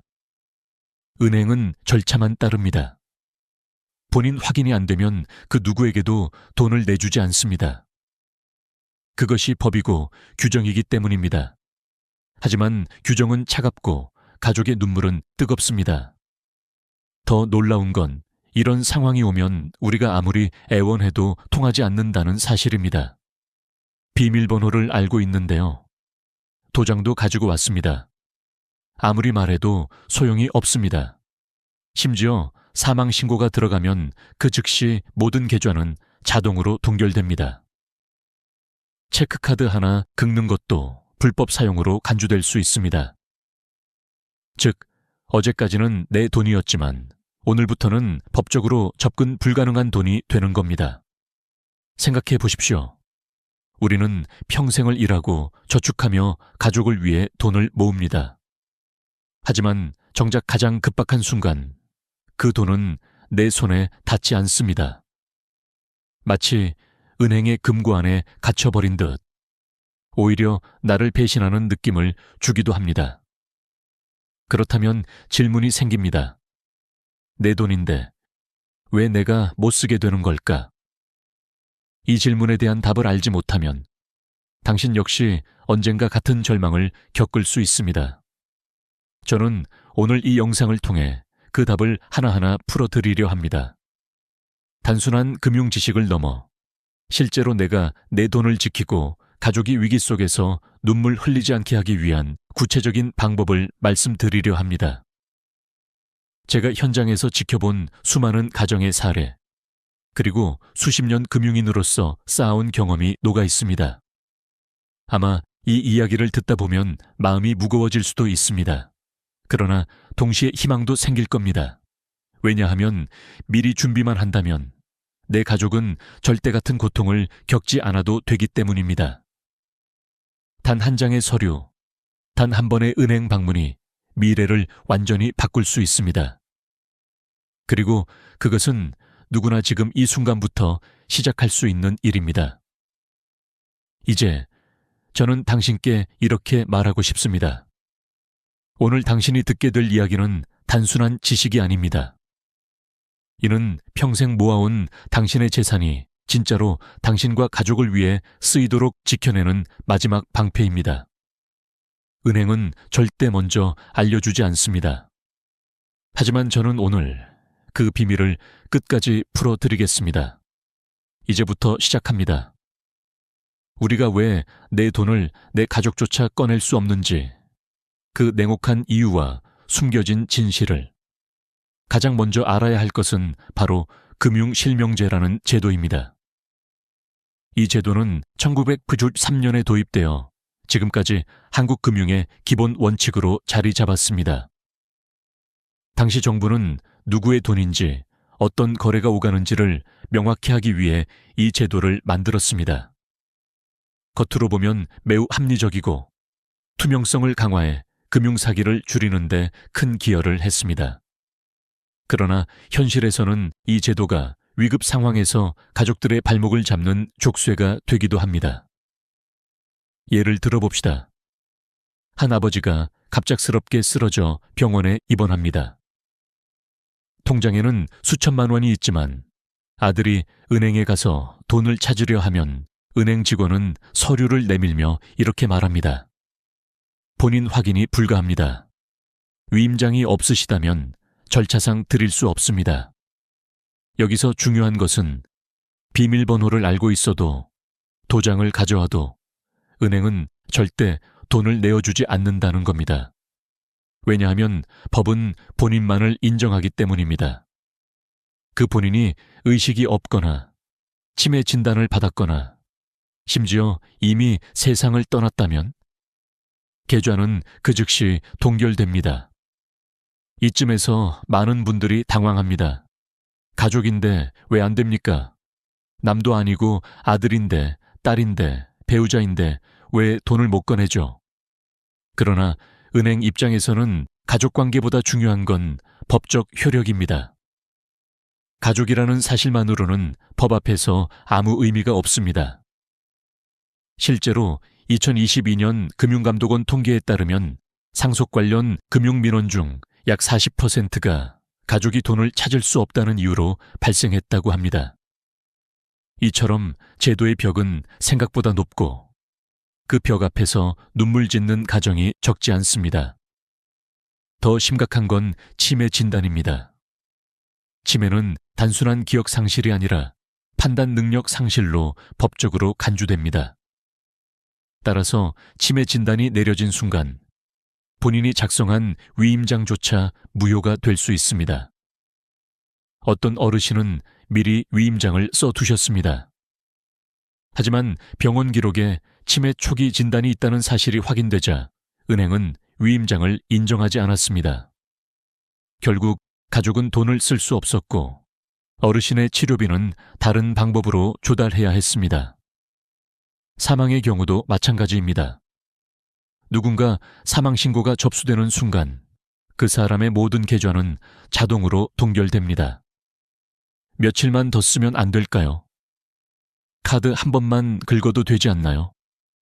이런 부탁은 소용이 없습니다. 법적으로는 이미 고인이 된 사람의 돈을 가족이 쓰는 것은 부정사용으로 간주됩니다. 결국 남은 길은 오직 하나, 복잡한 상속 절차를 밟는 것입니다. 그런데 이 과정은 길고 지칩니다. 가족 간 의견이 갈리면 재판으로 이어지고 몇 개월에서 몇 년이 걸리기도 합니다. 저는 은행에서 일하면서 이런 상황을 수도 없이 봐왔습니다. 병실에서 환자가 누워있고 가족이 은행 창구에서 눈물 흘리며 호소하지만 규정은 단호합니다. 그 앞에서 제가 할 수 있는 말은 늘 같았습니다. 죄송합니다. 절차를 따르셔야 합니다. 그 말을 할 때마다 제 가슴도 무거웠습니다. 왜냐하면 저는 알았기 때문입니다. 만약 그분들이 미리 단 한 가지 준비만 해두셨더라면 이 고통을 겪지 않아도 되었을 거라는 사실을요.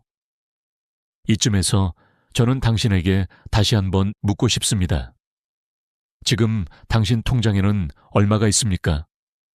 그 돈은 정말 필요할 때 가족이 바로 쓸 수 있습니까? 아니면 당신이 쓰러지는 순간 차갑게 동결되어 버릴까요? 현실은 냉혹합니다. 법은 가족의 눈물을 헤아리지 않습니다. 절차와 규정을 우선시합니다. 하지만 다행히도 이 상황을 피할 방법이 있습니다.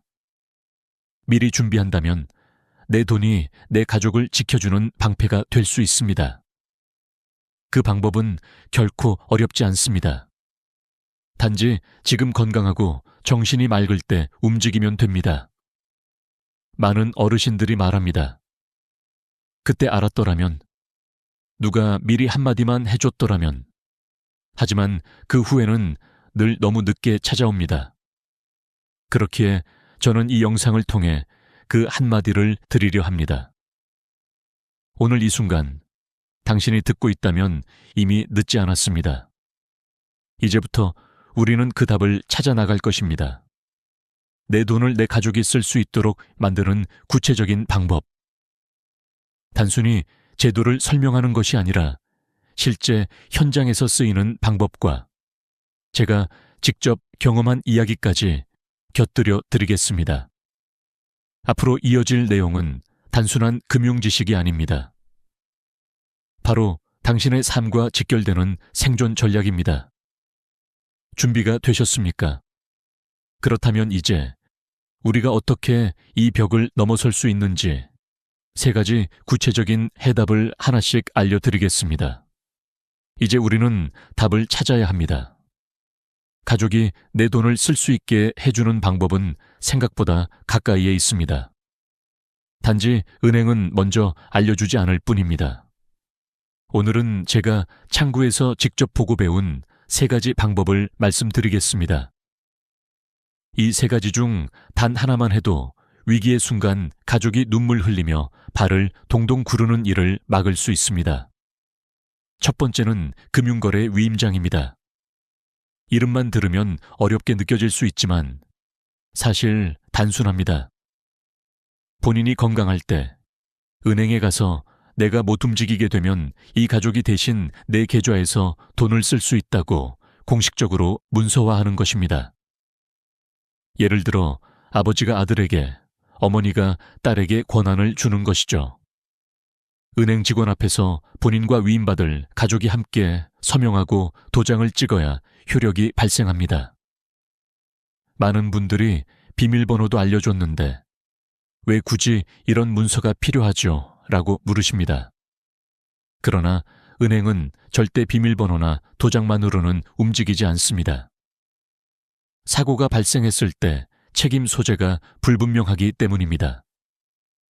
위임장의 장점은 간단명료하다는 것입니다. 그러나 단점도 있습니다. 치매 진단을 받거나 의식이 없는 상태가 되면 이미 써놓은 위임장도 법적으로 무력화될 수 있습니다. 따라서 위임장은 지금 정신이 또렷할 때 작성해야 한다는 사실을 기억해야 합니다. 두 번째 방법은 공동명의 계좌입니다. 하나의 통장을 2명이 함께 관리하는 방식입니다. 예를 들어 아버지 이름과 아들 이름이 동시에 적혀 있는 계좌라면 아버지가 쓰러져도 아들은 자유롭게 돈을 인출할 수 있습니다. 장점은 분명합니다. 급한 병원비나 생활비를 즉시 사용할 수 있다는 것입니다. 실제로 제가 만났던 한 어르신은 홀로 살면서 혹시 쓰러졌을 때를 대비해 딸과 공동명의 계좌를 만들어 두셨습니다. 몇 년 뒤 어르신이 갑자기 쓰러져 병원에 입원했을 때 딸은 망설임 없이 그 계좌에서 돈을 꺼내 병원비를 냈고 덕분에 치료가 늦어지지 않았습니다. 그러나 단점도 있습니다. 공동명의 계좌는 상대방이 내 돈을 자유롭게 쓸 수 있기 때문에 반드시 믿을 수 있는 가족과만 해야 합니다. 또한 사망 후 상속 과정에서 증여로 간주되어 세금 문제로 이어질 수도 있습니다. 가족이 많거나 갈등이 있는 경우라면 더욱 신중해야 합니다. 세 번째는 예금자 사전 지정 제도입니다. 아직은 생소한 제도이지만 일부 시중은행에서 시범 운영 중입니다. 이 제도는 내가 의식이 없거나 사망했을 때 계좌의 돈을 누구에게 쓸 수 있도록 맡기겠다는 의사를 미리 등록하는 방식입니다. 예를 들어 내가 쓰지 못하게 될 경우 이 돈은 큰딸 김미영이 사용할 수 있도록 한다. 이런 식으로 은행에 지정해 두는 것이죠. 이 경우 나중에 유언장이나 법원 절차 없이도 지정된 가족이 바로 돈을 사용할 수 있습니다. 다만 아쉬운 점은 아직 모든 은행에서 시행되는 것은 아니라는 것입니다. 하지만 간단히 거래은행에 전화해 확인하면 참여 여부를 알 수 있습니다. 이 세 가지 방법은 단순히 제도 설명으로 끝나지 않습니다. 실제로 제게 찾아와 눈물로 호소했던 수많은 고객들의 경험이 담긴 실전 해법입니다. 저는 현장에서 한 가지 공통점을 발견했습니다. 미리 준비한 가족은 당황하지 않았습니다. 누군가는 위임장을 꺼내 보여주었고, 누군가는 공동명의 계좌에서 바로 돈을 꺼냈습니다. 그러나 아무 준비도 하지 않은 가족은 늘 같은 표정을 지었습니다. 창백한 얼굴, 떨리는 손, 그리고 이럴 줄 몰랐습니다. 라는 한마디. 여기서 중요한 것은 지금입니다. 지금 건강할 때, 지금 판단할 수 있을 때 해야 한다는 것입니다. 치매 진단이 내려지면, 의식이 잃으면 법적으로 모든 권한은 이미 사라집니다. 그때는 위임장도, 공동명의 계좌도, 사전 지정 제도도 무용지물이 될 수 있습니다. 저는 이 부분에서 꼭 말씀드리고 싶습니다. 우리가 건강하다는 건 내일을 보장한다는 뜻이 아닙니다.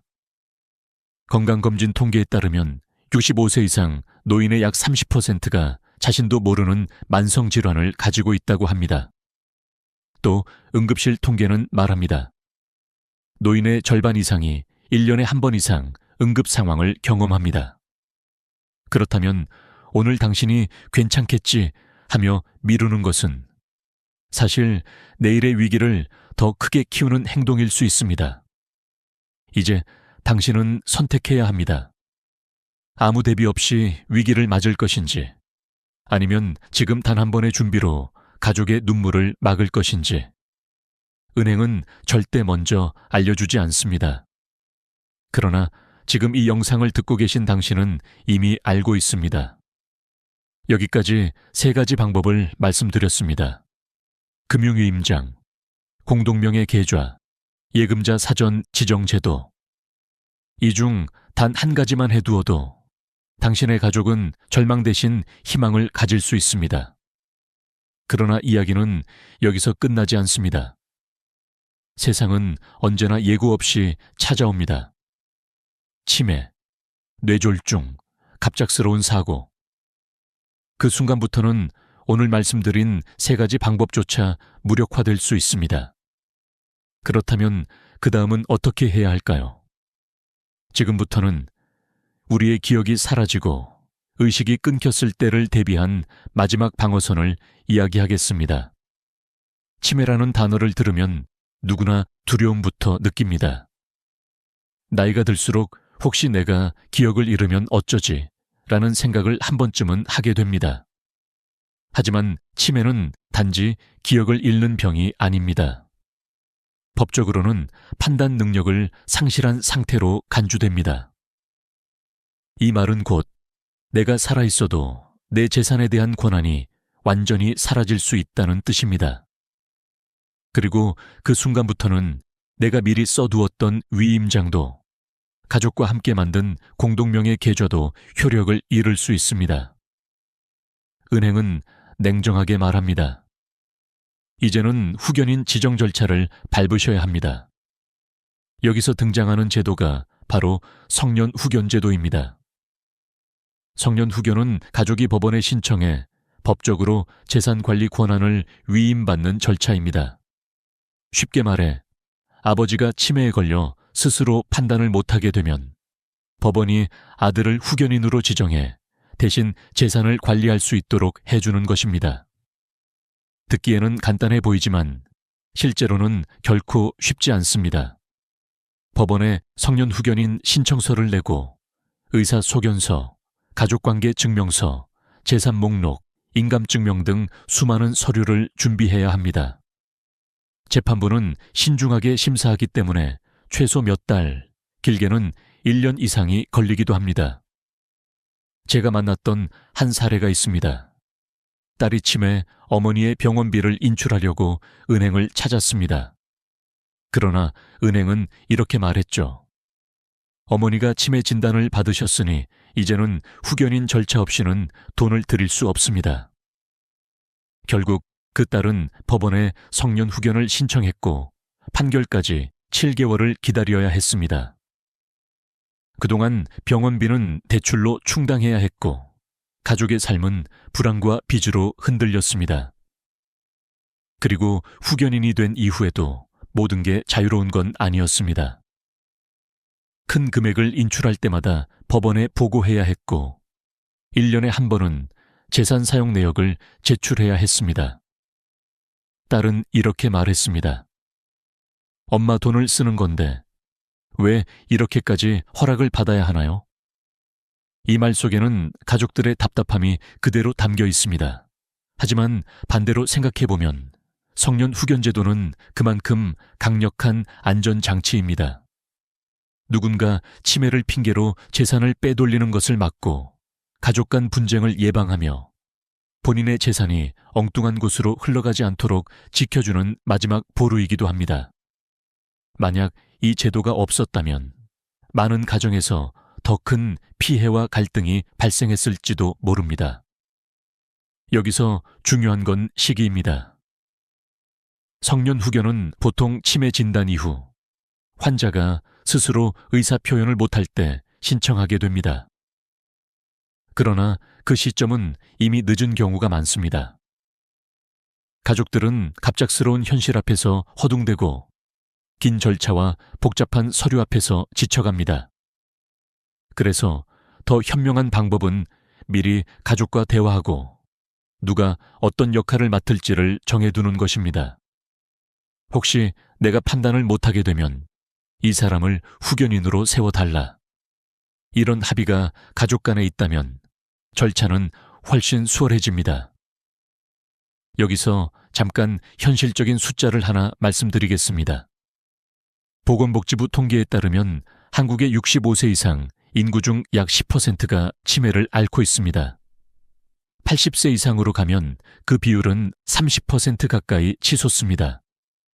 즉, 내 주변 10명 중 1명, 80세 이상에서는 3명 중 1명이 치매를 겪는다는 이야기입니다. 이건 단지 남의 이야기가 아니라 바로 내 가족, 나 자신에게 닥칠 수 있는 현실입니다. 또 한 가지, 한국의 평균 기대 수명은 이미 83세를 넘어섰습니다. 오래 사는 건 축복이지만 동시에 치매를 겪을 가능성이 그만큼 커진다는 뜻이기도 합니다. 그렇다면 지금 우리에게 필요한 건 단순히 건강하길 바라는 마음이 아닙니다. 치매가 오더라도 내 돈이 제대로 쓰일 수 있도록 하는 제도적 대비입니다. 성년 후견 제도는 분명 불편합니다. 절차는 길고 법원의 감독을 받아야 하며 자유롭게 쓰기 어렵습니다. 하지만 그럼에도 불구하고 이 제도가 있기에 가족은 합법적으로 환자의 재산을 관리할 수 있습니다. 만약 아무 장치도 없다면 그 돈은 수년간 계좌에 묶여버릴 수 있습니다. 오히려 치료비가 부족해 환자의 건강이 위협받을 수도 있습니다. 제가 이 말씀을 드리는 이유는 단순합니다. 치매나 사고는 누구에게나 찾아올 수 있습니다. 그리고 그 순간부터는 지금까지의 모든 준비가 무력화될 수 있습니다. 그렇기에 성년 후견 제도는 마지막 방어선으로 반드시 알아두어야 합니다. 하지만 혹시 이런 생각이 드실 겁니다. 그럼 치매가 오기 전에 더 자유롭게 미리 준비할 방법은 없을까? 맞습니다. 바로 그 대안을 이제 말씀드리려 합니다. 성년 후견보다 더 부드럽고 내 뜻을 더 명확히 남길 수 있는 방법. 가족 신탁과 사전 연명의료의향서라는 두 가지 선택지가 있습니다. 이것이야말로 내 인생을 내가 끝까지 지킨다는 의미를 담고 있습니다. 이제 그 이야기를 이어가겠습니다. 우리가 나이 들어가면서 가장 두려운 순간은 단지 병이 오는 것이 아닙니다. 내가 나답게 살아온 삶의 주도권을 잃어버릴 때입니다. 성년 후견제도가 마지막 방어선이라면 그 이전에 내가 내 뜻을 분명히 남기고 가족에게 짐이 되지 않도록 준비할 수 있는 길도 있습니다. 바로 가족신탁과 사전연명 의료의향서입니다. 이 두 가지는 단순한 제도가 아니라 내 삶을 내가 마무리한다는 선언과도 같습니다. 먼저 가족신탁에 대해 이야기해 보겠습니다. 신탁이라는 단어가 낯설게 들릴 수 있습니다. 하지만 본질은 단순합니다. 내가 가진 재산을 믿을 수 있는 가족에게 미리 맡기고 어떻게 쓰이길 원하는지 법적으로 명확히 남기는 것입니다.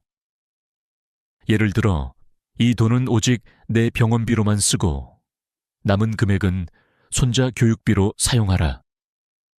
이런 식으로 조건을 정해두는 것이죠.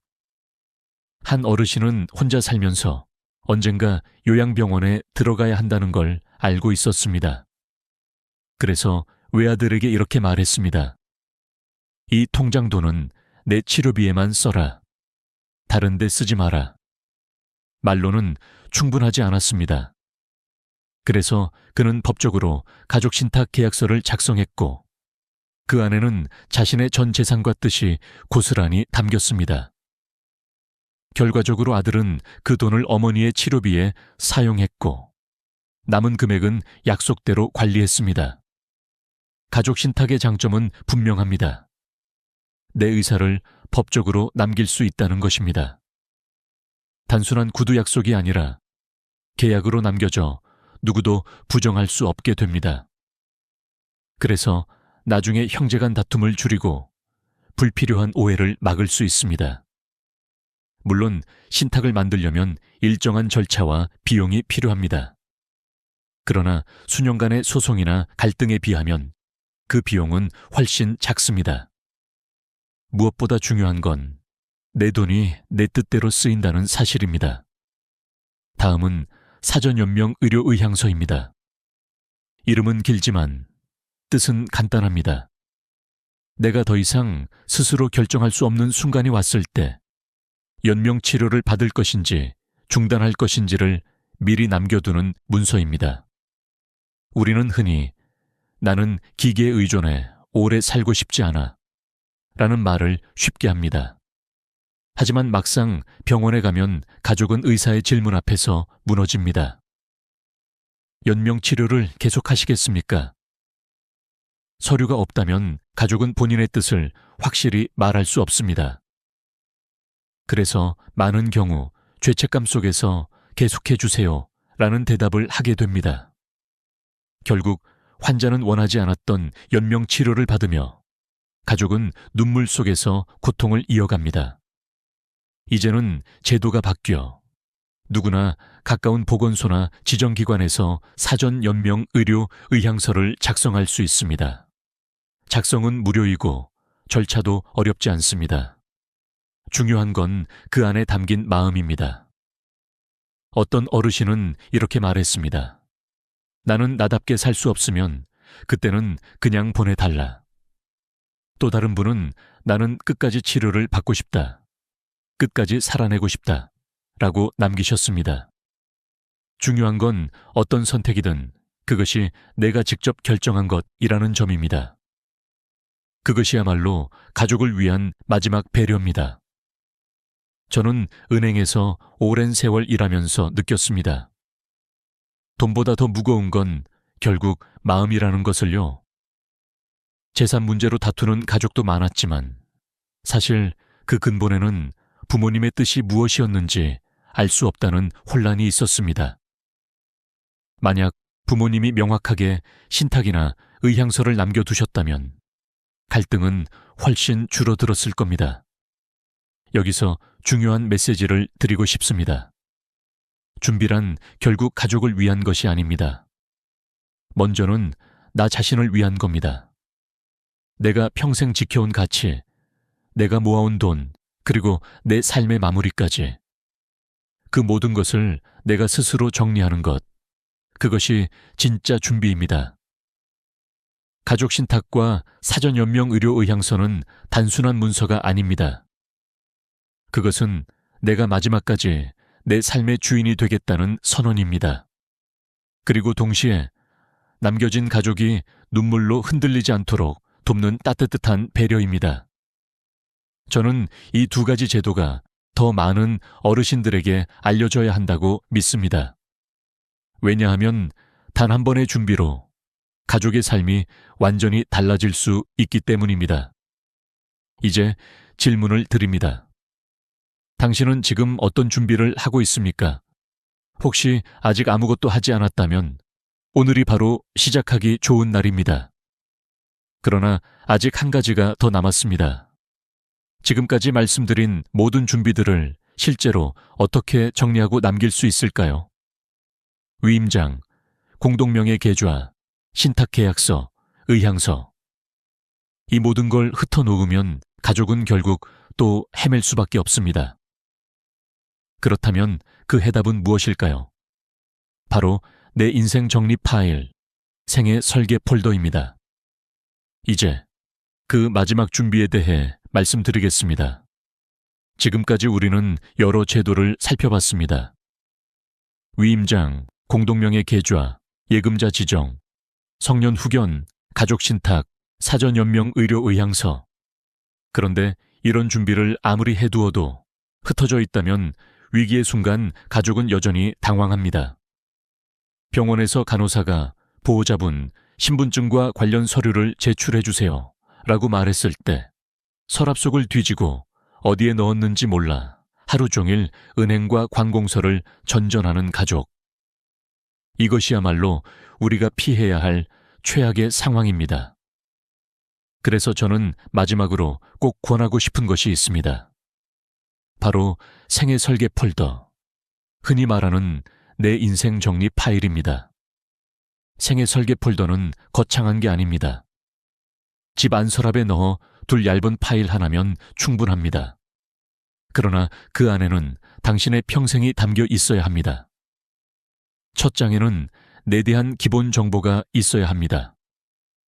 주민등록번호, 주소, 가족관계, 자주 다니는 병원과 주치의 연락처, 평소 복용하는 약 목록. 이 간단한 정보만 있어도 응급 상황에서 의료진이 환자를 훨씬 정확하게 돌볼 수 있습니다. 그 다음은 금융 관련 정보입니다. 내가 가진 통장이 어느 은행에 있는지, 예금과 적금, 보험과 연금 상품은 무엇인지, 언제 만기인지, 담당 은행 직원의 연락처까지 적어두는 게 좋습니다. 가능하다면 통장 사본을 복사해 넣어두는 것도 방법입니다. 그러면 가족은 더 이상 은행 지점을 일일이 찾아다니며 확인하지 않아도 됩니다. 그리고 무엇보다 중요한 건 법적 문서들입니다. 미리 작성해둔 금융위임장, 공동명의 계좌 약정서, 가족신탁 계약서, 사전연명의료의향서, 심지어는 간단한 자필 메모라도 반드시 넣어두어야 합니다. 어떤 어르신은 나는 내 재산을 큰아들에게 맡기되 손주 학비에는 꼭 쓰도록 해라 라고 송을시로 남겨두셨습니다. 정식 유언장은 아니었지만 그 한 장의 메모가 형제들 간 다툼을 막아주었습니다. 또 하나 놓치기 쉬운 것이 있습니다. 치매나 의식불명 상태 이후를 대비한 기록입니다. 예를 들어 성년 후견 신청 서류, 법원 판결문, 의료 소견서 등이 있다면 함께 보관해 두는 것이 좋습니다. 이 문서들은 훗날 가족이 병원이나 법원과 소통할 때 강력한 증거가 됩니다. 마지막으로는 연락처입니다. 내가 의식이 없을 때 누구에게 먼저 연락해야 하는지, 내 통장을 알고 있는 가족은 누구인지, 상담했던 변호사나 금융 담당자의 이름과 번호는 무엇인지. 이 정보를 정리해두면 가족이 당황하지 않고 바로 움직일 수 있습니다. 이 파일을 만드는 데는 반나절도 걸리지 않습니다.